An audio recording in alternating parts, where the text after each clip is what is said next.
Assalamualaikum warahmatullahi wabarakatuh. Di sini saya ingin presentasikan eh, tentang tugas saya.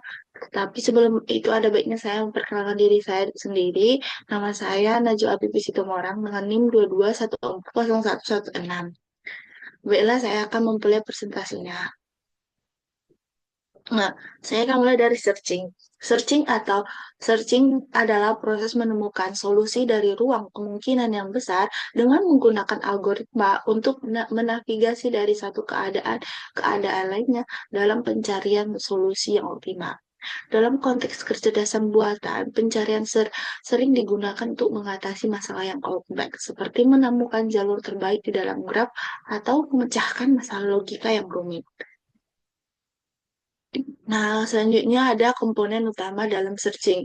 Ada komponen utama dalam searching yang pertama adalah stage page atau ruang keadaan, ruang yang berisi semua kemungkinan keadaan yang bisa dicapai dari awal hingga mencapai solusi.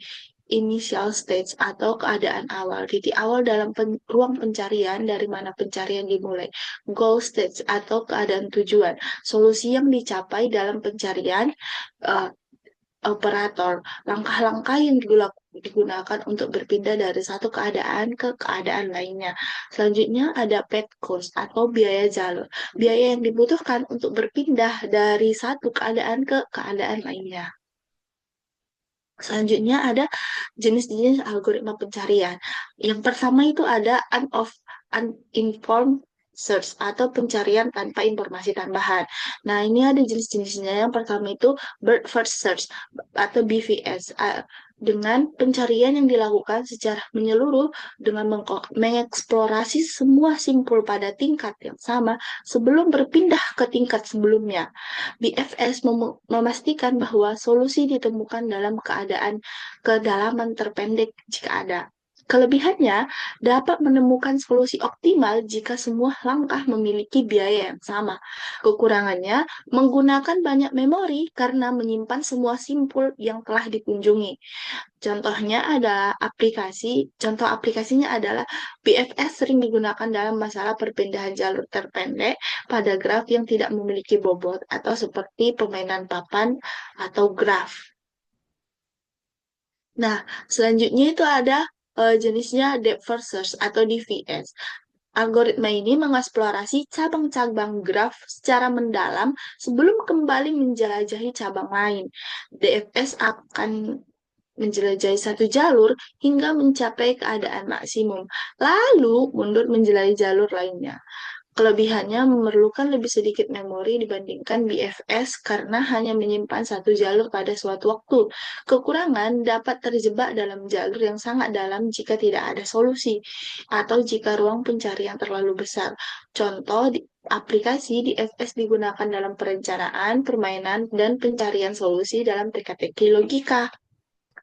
Selanjutnya ada uniform cost search.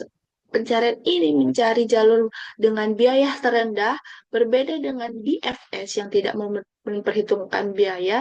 UCS ini memprioritaskan jalur berdasarkan biaya kumulatif sesuai dengan namanya uniform cost search. Kelebihannya itu dapat menemukan solusi optimal meskipun biaya langkah bervariasi. Kekurangannya lebih lambat dibandingkan BFF dalam kasus tertentu dan juga memerlukan lebih banyak memori. Contoh aplikasinya adalah algoritma ini banyak digunakan dalam sistem navigasi atau penjadwalan tugas yang memperhitungkan biaya perjalanan atau waktu.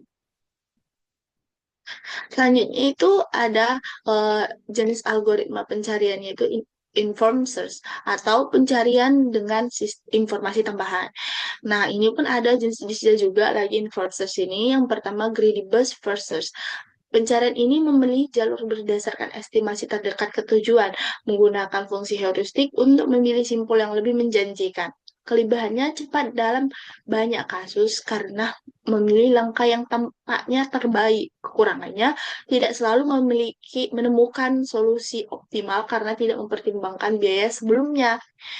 Contoh aplikasinya digunakan dalam perjalanan di peta, misalnya aplikasi atau pemetaan GPS untuk menemukan jalur yang terdekat. Nah, selanjutnya itu adalah Access Star. Access Star ini adalah algoritma gabungan antara BVS dan Greedy First Search. Astar menggunakan fungsi heuristik untuk memperkirakan jarak tujuan dan menghitung biaya total dengan fungsi Fn sama dengan Gn ditambah Hn, di mana Gn adalah biaya dari simpul awal ke simpul n, Hn adalah perkiraan biaya dari simpul n ke tujuan. Kelebihan Astar menjamin solusi optimal jika fungsi heuristiknya tidak bias dan dapat sangat efisien. Kekurangannya memerlukan banyak memori, terutama dalam ruang pencarian yang besar. Contoh aplikasinya penerapan utama Astar ada di perencanaan rute di peta, robotika, dan sistem navigasi. Nah, ada beberapa macam karakteristik algoritma pencarian.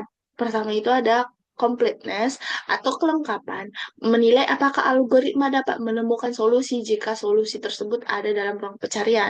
Yang selanjutnya ada optimality atau optimalitas, menilai apakah algoritma akan menemukan solusi terbaik, tidak hanya solusi yang ada. Nah, selanjutnya itu ada time complexity atau kompleksitas waktu. Berapa banyak waktu yang dibutuhkan algoritma untuk menyelesaikan pencarian yang dipengaruhi oleh jumlah simpul yang perlu dijelajahi. Nah, selanjutnya itu ada space complexity atau kompleksitas ruang. Berapa banyak waktu yang dibutuhkan algoritma untuk menyelesaikan pencarian dan dipengaruhi oleh jumlah simpul yang perlu dijelajahi. Selanjutnya ada penerapan algoritma pencarian. Nah, penerapannya itu ada di navigasi robot. Algoritma pencarian digunakan untuk menemukan jalur terpendek dari titik A ke titik B, menghindari rintangan dan mencapai tujuan secara efisien. Di robotika, pencarian ini sering ditetapkan untuk mengoptimalkan jalur robot dalam lingkungan yang kompleks. Selanjutnya ada permainan catur. Algoritma pencarian digunakan untuk mengevaluasi kemungkinan langkah dan memilih langkah yang terbaik berdasarkan keadaan pencarian saat ini. Algoritma pencarian pohon keputusan pencarian seperti Minimax yang memanfaatkan pencarian pohon keputusan sering digunakan dalam permainan seperti catur untuk memprediksi langkah lawan. Pencarian informasi di mesin pencari. Mesin pencari seperti Google menggunakan algoritma pencarian untuk mengurutkan hasil pencarian berdasarkan relevansinya dan informasi yang diberikan dalam query pencarian pengguna. Nah, selanjutnya ada pencarian dalam game AI. Banyak permainan video game menggunakan algoritma pencarian untuk menentukan langkah terbaik berdasarkan posisi saat ini dan kondisi permainan. Contohnya adalah AI pemain komputer dalam permainan strategi seperti catur atau Go yang menggunakan algoritma pencarian untuk mengevaluasi posisi dan langkah yang paling menguntungkan. Selanjutnya, penerapan algoritma pencarian ini ada di sistem rekomendasi. Algoritma pencarian digunakan dalam sistem rekomendasi untuk memilih produk atau layanan yang relevan bagi pengguna berdasarkan preferensi sebelumnya. Contohnya adalah algoritma pencarian yang digunakan dalam platform streaming atau e-commerce yang menyesuaikan rekomendasi dengan kebiasaan pengguna. Nah, kesimpulan akhirnya adalah pencarian dalam kecerdasan buatan adalah konsep dasar yang penting dalam banyak aplikasi dan sistem AI. Algoritma pencarian memungkinkan mesin untuk mengeksplorasi ruang kemungkinan dan menemukan solusi optimal dalam berbagai masalah, seperti perencanaan, navigasi, dan sistem rekomendasi. Dengan memahami berbagai jenis algoritma pencarian dan karakteristiknya, kita dapat merancang sistem yang lebih efisien dan efektif untuk menyelesaikan masalah dunia nyata. Selanjutnya, ada ketidakpastian atau uncertainty. Ketidakpastian dalam kecerdasan buatan merujuk pada situasi di mana informasi yang tersedia tidak lengkap atau tidak pasti. Ketika sebuah sistem atau agen AI berhadapan dengan data yang tidak pasti, keputusan yang diambil oleh sistem tersebut harus didasarkan pada sistem yang tidak sempurna. Dalam dunia nyata, banyak keputusan yang harus diambil dalam kondisi ketidakpastian, seperti prediksi cuaca. Kan kita nggak tahu prediksi cuaca ini akan bagaimana akhirnya, karena kan ini yang tidak pasti gitu. Nah, ada diagnosa medis atau pengambilan keputusan dalam bisnis. Selanjutnya, ada jenis-jenis ketidakpastian. Di jenis yang pertama itu ada aleatory uncertainty, ketidakpastian aleatory. Ketidakpastian ini muncul karena faktor-faktor acak atau variabilitas yang inheren dalam sistem atau lingkungan. Ketidakpastian ini tidak bisa dihilangkan, tetapi hanya bisa dimodelkan atau diprediksi. Contohnya, ketidakpastian dalam hasil eksperimen ilmiah atau cuaca yang sangat bergantung pada variabel acak. Baru selanjutnya ada penerapan dalam AI, model probabilistik seperti Mike-Hawkins atau Monte Carlo simulation digunakan untuk menangani kepastian aleatorik ini. Selanjutnya ada epistemic uncertainty atau ketidakpastian epistemik. Ketidakpastian ini berasal dari kekurangan pengetahuan atau informasi tentang sistem. Hal ini dapat dikurangi dengan mengumpulkan lebih banyak data atau meningkatkan model. Contohnya, ketidakpastian dalam diagnosa medis karena terbatasnya data pasien atau pengetahuan dokter. Penerapan dalam AI, teknik Bayesian interface atau machine learning sering digunakan untuk mengurangi ketidakpastian ini dengan meningkatkan akurasi prediksi berdasarkan data yang ada. Nah, selanjutnya adalah teknik untuk mengatasi ketidakpastian. Nah, ada yang pertama itu ada probabilistic reasoning atau penalaran probabilistik. Probabilistic reasoning digunakan untuk membuat keputusan berdasarkan data yang tidak pasti. Di sini AI menggunakan probabilitas untuk mengukur ketidakpastian dan menginformasi keputusan yang diambil. Contoh penerapannya adalah dalam diagnosa medis, AI dapat hitung probabilitas suatu penyakit berdasarkan gejala yang muncul dan memberikan diagnosa terbaik dengan tingkat ketidakpastian yang dihitung. Selanjutnya adalah teknik untuk mengatasi ketidakpastian selanjutnya adalah Bayesian network atau jaringan Bayesian. Jaringan Bayesian atau model grafis probabilistik yang digunakan untuk menggambar hubungan antar variabel dalam ketidakpastian. Dengan menggunakan teori Bayesian ini, jaringan memperbarui probabilitas sebuah kejadian berdasarkan data yang baru dikirim. Contoh penerapannya adalah jaringan Bayesian ini sering digunakan dalam diagnosa medis untuk memperkirakan kemungkinan penyakit berdasarkan gejala dan hasil tes pasien. Contoh algoritmanya ada Naive Bayesian Classifier, digunakan untuk mengklasifikasi berbasis probabilitas yang ketidakpastian dengan ketidakpastian. Nah, selanjutnya ada Fuzzy Logic atau logika Fuzzy. Nah, logika Fuzzy adalah pendekatan matematis yang memungkinkan sistem untuk menangani informasi yang tidak pasti atau kabur. Berbeda dengan logika biner yang benar atau salah atau 0 dan 1, logika Fuzzy memiliki nilai yang berbeda di antara dua ekstrem seperti sedikit, cukup, atau banyak. Contoh penerapan dalam sistem kendali suhu di mana sistem dapat mengatur suhu dalam rentang cukup dingin atau agak panas berdasarkan input yang tidak pasti. Nah, teknik selanjutnya ada Monte Carlo simulation. Nah, simulasi Monte Carlo adalah metode statistik yang digunakan untuk memperkirakan hasil dengan menggunakan sampling acak. Teknik ini sangat berguna untuk menangani ketidakpastian dalam model sistem yang sangat kompleks. Contoh penerapannya adalah simulasi Monte Carlo digunakan dalam perencanaan keuangan untuk mengukur ketidakpastian yang ada dalam proyeksi pendapatan atau investasi. Nah, selanjutnya itu adalah penerapan ketidakpastian. Seperti yang saya katakan contoh-contoh sebelumnya, itu ada prediksi cuaca. Nah, cuaca sangat bergantung pada variabel acak yang menyebabkan ketidakpastian. Untuk menangani hal ini, AI menggunakan model probabilistik dan simulasi Monte Carlo untuk memprediksi kemungkinan perubahan cuaca dan memberikan informasi yang lebih akurat.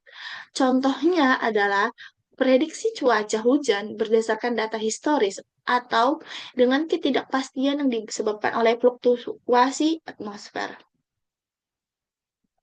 Selanjutnya adalah penerapan diagnosis medis. Nah, ketidakpastian dalam diagnosis medis muncul karena keterbatasan data dan variabilitas pasien. Sistem AI menggunakan Bayesian network untuk mengurangi ketidakpastian dengan menggabungkan data medis yang ada dan membuat prediksi lebih akurat tentang kemungkinan penyakit. Contohnya adalah menggunakan data riwayat kesehatan pasien untuk memprediksi kemungkinan penyakit tertentu dengan memperhitungkan ketidakpastian diagnosis. Selanjutnya adalah sistem rekomendasi. Ah, Sistem rekomendasi ini muncul pada ketidakpastian ini muncul pada sistem rekomendasi karena tidak ada data yang cukup tentang preferensi pengguna. AI menggunakan model probabilistik dan pembelajaran mesin untuk membuat rekomendasi yang paling mungkin berdasarkan data yang tidak lengkap. Contohnya adalah sistem rekomendasi film atau produk yang membuat prediksi tentang apa yang mungkin disukai pengguna meskipun tidak ada data tersedia gitu.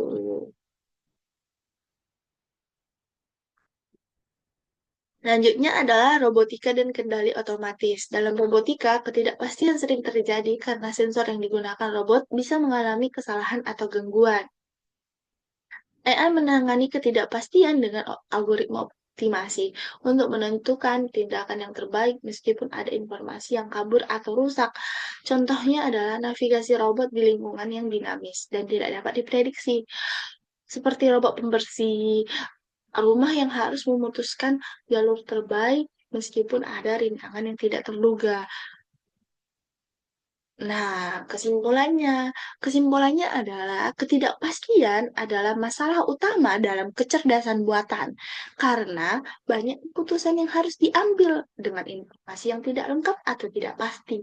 Untungnya, ada beberapa teknik yang telah dikembangkan untuk mengatasi ketidakpastian ini, seperti penalaran probabilistik, jaringan Bayesian, logika Fuji, dan simulasi Monte Carlo. Dengan menggunakan teknik-teknik ini, AI dapat membuat keputusan yang lebih baik dan lebih dapat diandalkan meskipun menghadapi ketidakpastian yang tinggi. Ketidakpastian dalam AI sangat penting dalam berbagai aplikasi dunia nyata, mulai seperti diagnosis medis hingga sistem rekomendasi robotika.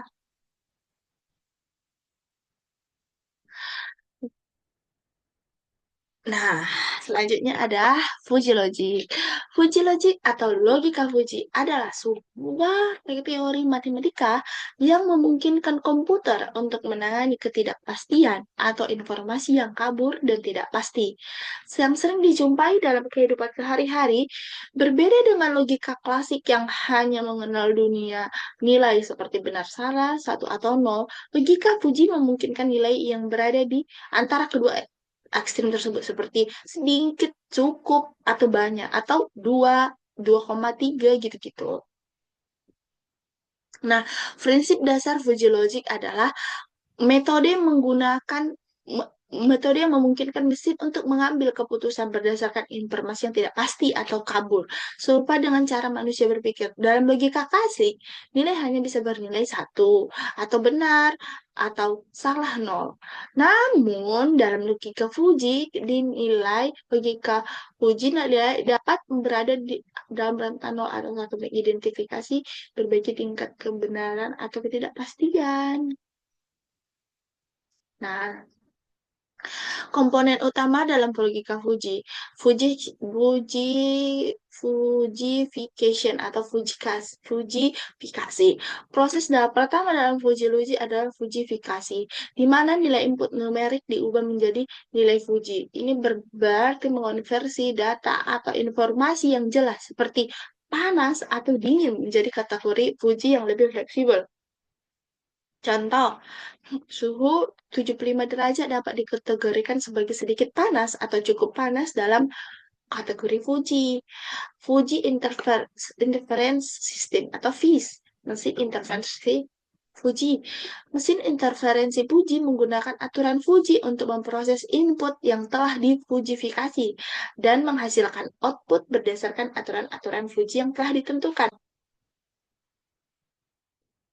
Contoh, jika suhu cukup panas dan kelembapan tinggi, maka aturan yang ada bisa menghasilkan output berupa turunkan suhu sedikit gitu. Baru ada defujification atau defujifikasi dan proses inferensi hasil output dalam bentuk Fuji yang harus dikembalikan ke bentuk yang lebih konkret atau numerik agar bisa diterapkan.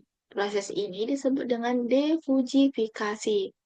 Contohnya adalah dari output Fuji cukup panas, hasil defujifikasi bisa menghasilkan angka suhu yang lebih konkret, misalnya 70% gitu. Ini dari kata-kata ke angka. Nah, Fuji memiliki jenis-jenis Fuji Logic. Nah, Fuji yang pertama itu Fuji Control System atau sistem kendali Fuji. Digunakan dalam kendali otomatis untuk sistem yang memerlukan pengambilan keputusan berbasis informasi yang kabur. Misalnya, dalam pengaturan suhu pada AC otomatis, sistem kendali Fuji dapat menentukan seberapa banyak sih penurunan suhu yang membutuhkan berdasarkan masukan yang ambigu. Contoh, jika di suhu di kamar agak panas, turunkan suhu sedikit dengan keputusan yang lebih fleksibel dibandingkan hanya menggunakan suhu yang pasti gitu kok. Nah, selanjutnya ada jenis Fuji set teori atau teori himpunan Fuji. Fuji set adalah himpunan elemen yang memiliki derajat keanggotaan antara 0 dan 1. Ini bertolak belakang dengan himpunan klasik, di mana elemen hanya bisa sepenuhnya menjadi anggota atau bukan anggota. Contoh, dalam sebuah Fuji set suhu, Fuji 25 derajat Celcius mungkin memiliki keanggotaan 0,7 untuk dingin dan 0,3 untuk hangat. Gitu. Baru selanjutnya ada Fuji Logic Controllers atau pengendali logika Fuji. Ini adalah aplikasi dari logika Fuji untuk mengendalikan sistem yang kompleks, yang melibatkan banyak parameter atau kondisi yang tidak pasti. Contohnya, pada kendali mesin mobil, pengendali logika Fuji digunakan untuk menyesuaikan kecepatan mesin berdasarkan informasi seperti kecepatan mobil dan kondisi jalan yang mungkin kabur atau berubah-ubah. Nah, contoh penerapan uji logik dalam kehidupan sehari-hari. Ada sistem pengaturan suhu atau termostat. Uji logik digunakan dalam pengaturan suhu otomatis seperti AC untuk menyesuaikan suhu berdasarkan input yang kabur. Sebagai contoh, eh, ketika suhu terlalu panas, sistem tidak hanya mematikan atau menyalakan AC secara langsung, tetapi memilih nilai pengaturan berdasarkan tingkat keparahan. Biasanya itu kayak panas atau dingin gitu. Baru contohnya, suhu sedikit panas, turunkan AC sedikit, suhu sangat panas, turunkan AC lebih banyak gitu. Nah, selanjutnya adalah pengaturan pencahayaan otomatis. Dalam sistem pencahayaan otomatis, logika Fuji digunakan untuk menyesuaikan tingkat kecerahan lampu sesuai dengan intensitas cahaya sekitar. Misalnya, dalam ruangan yang gelap, yang terang lampu akan lebih teredup, dan sementara dalam ruangan yang gelap, lampu akan lebih terang. Contoh sedikit gelap, lampu redup, sangat gelap, lampu terang. Itu. Nah, ada selanjutnya adalah sistem navigasi. Sistem navigasi kendaraan atau robot sering menggunakan logika Fuji untuk menangani kendala lalu lintas, pencarian jalur, atau kendala pengukuran perintangan dengan informasi yang tidak pasti atau berubah-ubah. Contohnya, jalan sedikit macet, pilih jalur alternatif. Jalan sangat macet, cari jalur yang lebih jauh gitu. Selanjutnya ada di robotika. Pada robot pembersih otomatis, logika Fuji digunakan untuk mengatur intensitas pembersihan berdasarkan kondisi kotoran atau keberadaan halangan di ruang yang sedang dibersihkan. Contohnya, sedikit pot kotor, robot membersihkan secara ringan. Sangat kotor, robot membersihkan dengan intensitas lebih tinggi agar menjadi lebih bersih. Nah, selanjutnya adalah perawatan kendaraan. Uji logik digunakan ada dalam sistem perawatan kendaraan otomatis, di mana sistem menganalisis kondisi kendaraan seperti kecepatan, suhu mesin, dan bahan bakar. Kemudian memberikan rekomendasi atau tindakan. Contoh, suhu mesin cukup tinggi, periksa sistem pendingin. Suhu mesin sangat tinggi, matikan mesin dan beri peringatan untuk cek segera. Itu. Nah, keuntungan uji logik adalah mengatasi ketidakpastian. Uji logik sangat baik untuk mengatasi ketidakpastian dan informasi yang tidak jelas seperti yang tadi kita jelaskan di ketidakpastian, seperti dalam pengambilan keputusan yang melibatkan data yang tidak pasti, mudah diterapkan dan dipahami. Konsep uji logik mudah diterapkan, dipahami dan diterapkan dalam banyak sistem yang memerlukan pengambilan keputusan berbasis aturan. Fleksibel, uji logik memberikan sistem kemampuan untuk mengambil keputusan fleksibel berdasarkan berbagai kondisi input yang tidak pasti. Nah, selanjutnya itu ada kelemahan Fuji Logic. Kelemahan Fuji Logic adalah kompleksitas pengaturan aturan. Sistem dengan banyak aturan Fuji bisa menjadi kompleks dan sulit dikelola jika tidak terstruktur dengan baik. Baru selanjutnya ada kinerja dalam kasus tertentu. Pada beberapa masalah yang membutuhkan presisi tinggi, sistem berbasis logika Fuji mungkin kurang akurat dibandingkan dengan sistem berbasis aturan yang lebih ketat.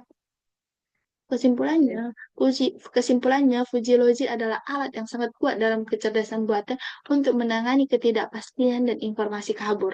Dengan kemampuan untuk memberikan solusi fleksibel yang dapat diterima, Fuji Logic sangat berguna dalam sistem yang memerlukan pengambilan keputusan berdasarkan informasi yang tidak pasti. Dari kendala suhu otomatis hingga sistem pembersih robot, penerapan uji logik sudah semakin meluas dan dapat membantu menciptakan sistem yang lebih cerdas, adaptif, dan responsif terhadap kondisi nyata di dunia. Nah, selanjutnya itu ada machine learning. Machine learning atau pembelajaran mesin adalah cabang dari kecerdasan buatan yang memungkinkan sistem atau komputer belajar dari data, mengenali pola, dan membuat keputusan tanpa diprogram secara eksplisit. Intinya, machine learning memberikan kemampuan bagi komputer untuk memperbaiki dirinya sendiri berdasarkan pengalaman atau data yang diperoleh tanpa intervensi manusia yang langsung. Nah, selanjutnya ada jenis-jenis machine learning. Pertama itu ada supervised learning atau pembelajaran terawasi. Nah, eh, pada supervised learning, model dilatih menggunakan data yang sudah diberi label. Artinya, setiap data input sudah memiliki jawaban atau output yang benar. Tujuannya adalah untuk mempelajari hubungan antara input dan output yang diketahui sehingga model dapat melakukan prediksi yang akurat untuk data yang belum pernah dilihat. Nah, contoh algoritmanya itu ada linear regression, digunakan untuk memprediksi nilai kontinu seperti harga rumah berdasarkan berbagai fitur seperti luas rumah, jumlah kamar, dan lain-lain. Logistic regression digunakan untuk klasifikasi seperti memprediksi apakah email adalah spam atau bukan. Selanjutnya, supervector machine digunakan untuk klasifikasi regresi efektif dalam ruang dimensi yang tinggi. Contoh penerapannya, prediksi penjualan, menggunakan data penjualan masa lalu untuk memprediksi penjualan di masa depan. Diagnosis medis, menggunakan data pasien yang sudah diberi label untuk memprediksi apakah pasien tersebut memiliki penyakit tertentu. Nah, selanjutnya itu ada unsurvived learning, pembelajaran tak terawasi. Nah, pada unsurvived learning, data yang digunakan untuk melatih model untuk memiliki label. Tujuannya untuk menemukan pola atau struktur data dalam tanpa informasi sebelumnya mengenai output. Model mencoba memahami hubungan dalam data dan mengelompokkannya ke dalam kategori atau kelompok yang berbeda. Contohnya, Cummings clustering digunakan untuk mengelompokkan data berdasarkan kemiripan antar data. Contohnya, mengelompokkan pelanggan dalam segmen berdasarkan perilaku mereka. Yang selanjutnya adalah Principal Component Analysis atau PCA digunakan untuk mereduksi dimensi data dengan menemukan fitur-fitur utama yang menjelaskan sebagian besar varian dalam data. Contoh penerapannya adalah segmentasi pasar, mengelompokkan pelanggan berdasarkan perilaku atau karakteristik mereka untuk menawarkan produk yang lebih relevan, mengelompokkan dokumen, mengelompokkan artikel berita berdasarkan topik yang mereka bahas.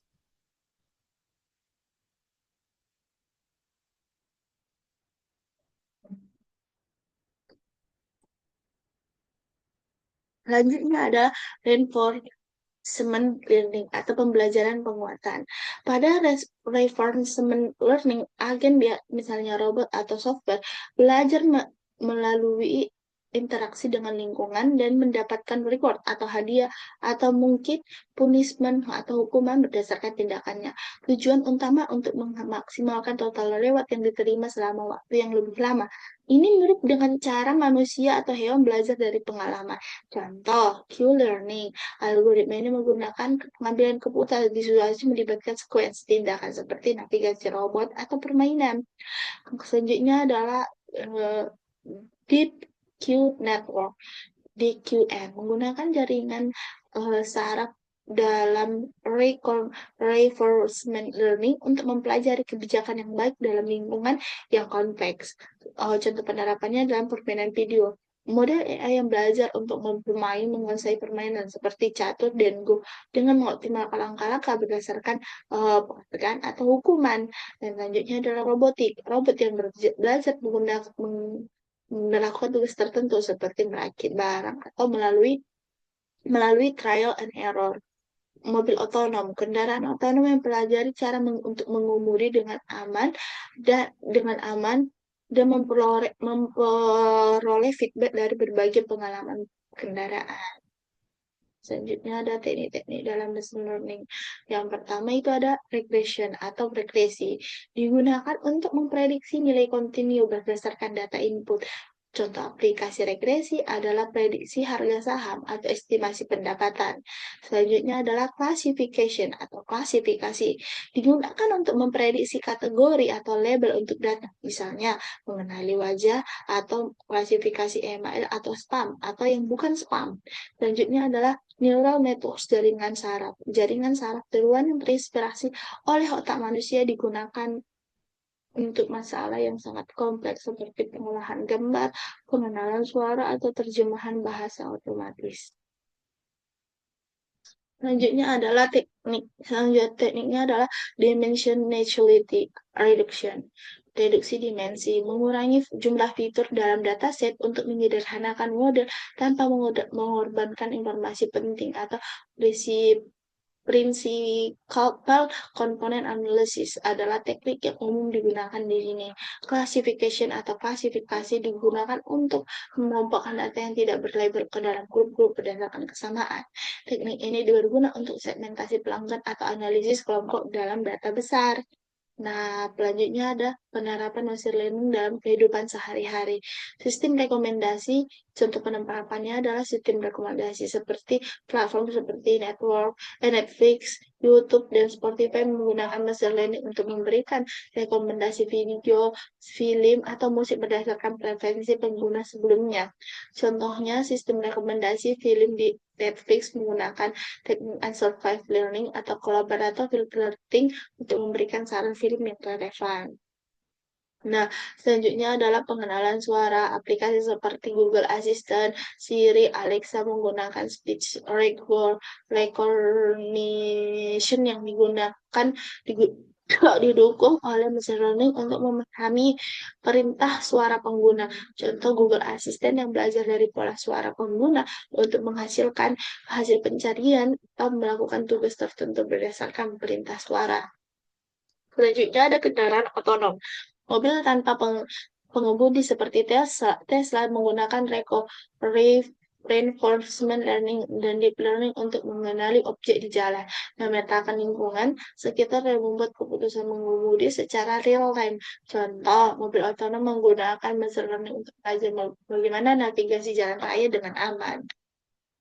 Selanjutnya adalah deteksi penipuan bank atau perusahaan e-commerce menggunakan machine learning untuk mendeteksi transaksi mencurigakan atau penipuan dengan kartu kredit Penipuan kartu kredit dengan menganalisis transaksi pola pengguna yang normal. Contoh, sistem bank menganalisis pelanggan secara detail untuk mendeteksi atau aktivitas yang tidak biasa dan mengurangi risiko penipuan. Selanjutnya, yang terakhir itu diagnosa medis dalam sistem AI dapat membantu mendiagnosis penyakit seperti deteksi kanker atau pemeriksaan retina. Machine learning digunakan untuk menganalisis gambar medis atau riwayat pasien untuk menemukan pola-pola yang mungkin terlewatkan oleh manusia. Contohnya, deep learning yang digunakan dalam radiologi untuk membantu dokter mengidentifikasi tumor pada gambar X-ray atau MRI. Nah, kesimpulannya adalah machine learning adalah salah satu pilar dalam kecerdasan buatan yang memungkinkan untuk belajar dari data dan pengalaman untuk membuat keputusan yang lebih baik dengan aplikasi yang meluas di berbagai bidang seperti sistem rekomendasi, mobil otonom, diagnosa medis, dan banyak lagi. Machine learning telah menemukan revolusi cara kita untuk mengatasi masalah yang kompleks.